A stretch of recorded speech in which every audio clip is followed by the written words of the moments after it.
Hey, everybody, welcome to the Donnie Williams Show. This is the show where I, Todd Anderson, tell a story or an anecdote or do some behind the scenes tidbits or just some general reflections on showbiz from my perspective after, I always say 20 years, but it's really 25.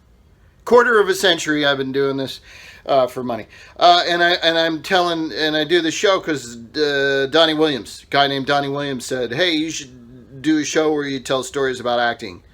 So I did it, and that's why it's called the Donnie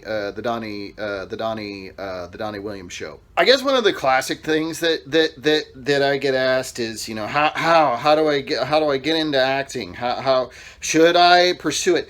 And I try not to be discouraging because it's not cool if somebody has like some kind of dream that they want to follow and they're asking you about it and you go, I don't know, don't think it's gonna happen for you. But when I do talk to people who are interested, I am honest and truthful about my personal experience, which isn't necessarily anybody else's personal experience. But I think the numbers, of people like me, as far as people who make a living as an actor, there's more of me, my type, out there than there is, George Clooney or Ryan Reynolds.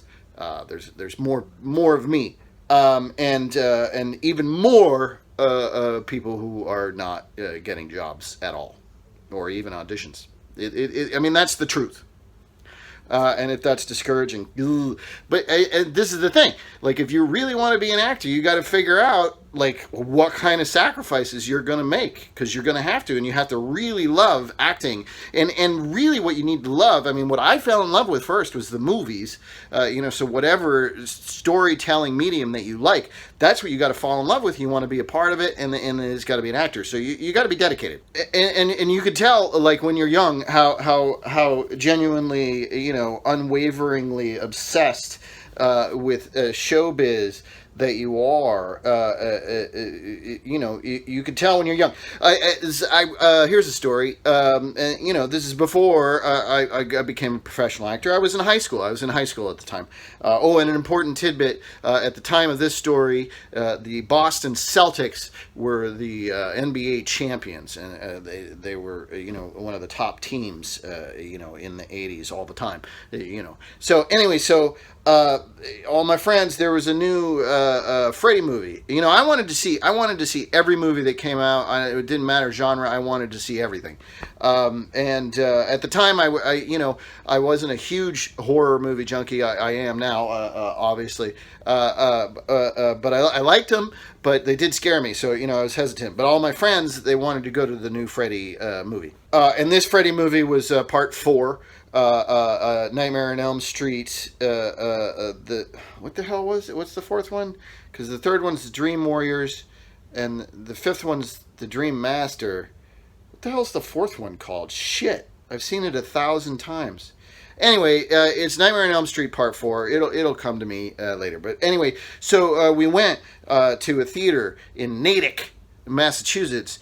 Me and all my buddies to see this Nightmare on Elm Street for the Dream somebody, the Dream Snatcher, Dream Catcher, Dream Annoyance, Dream Murder, Dream Murder. Nightmare on Elm Street Part 4, Dream Murder.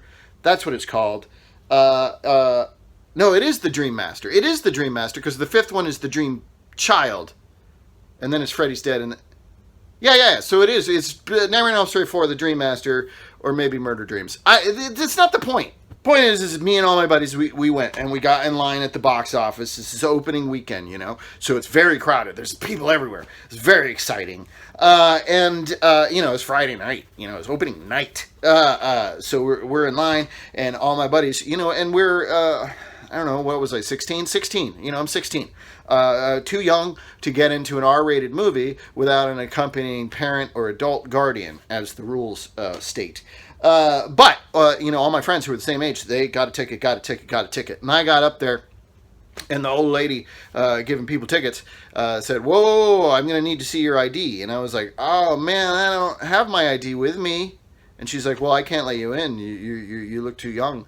And I was like all my friends didn't look too young, but I looked too.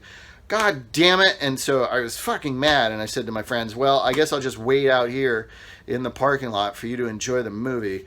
And they were like, no, we got to get you in there. So me and this guy, Matt, we worked out this thing. What would happen is we'd all go into the lobby, because you can go into the lobby. They tore the tickets, right outside the theater, the ushers. So you go in the lobby. So I went in the lobby and went to the bathroom.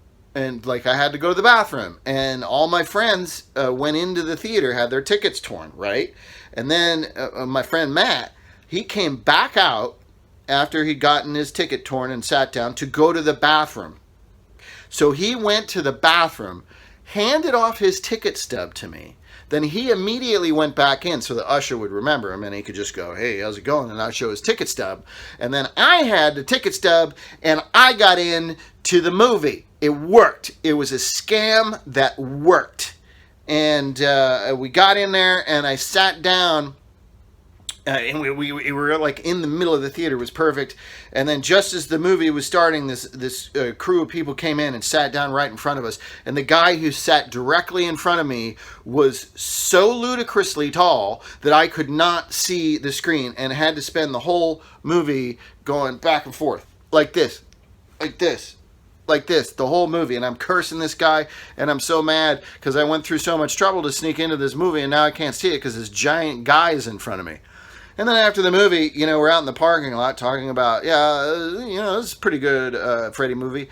And I was like, who's this giant guy? Who's the guy sitting in front of me? It's ridiculous. And I was like, it's like, who's that tall?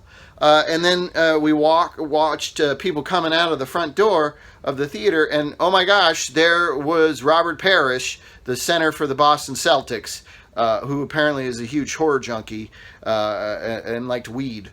And he came out of the theater, and I was like, holy shit, it was Robert Parrish from the Boston Celtics, who was blocking my view to this Freddy movie. Anyway, that's, if you're that dedicated to get in to see a Freddy movie, then yeah, maybe, it's worth the struggle to, be an actor. One more fun fact, Nightmare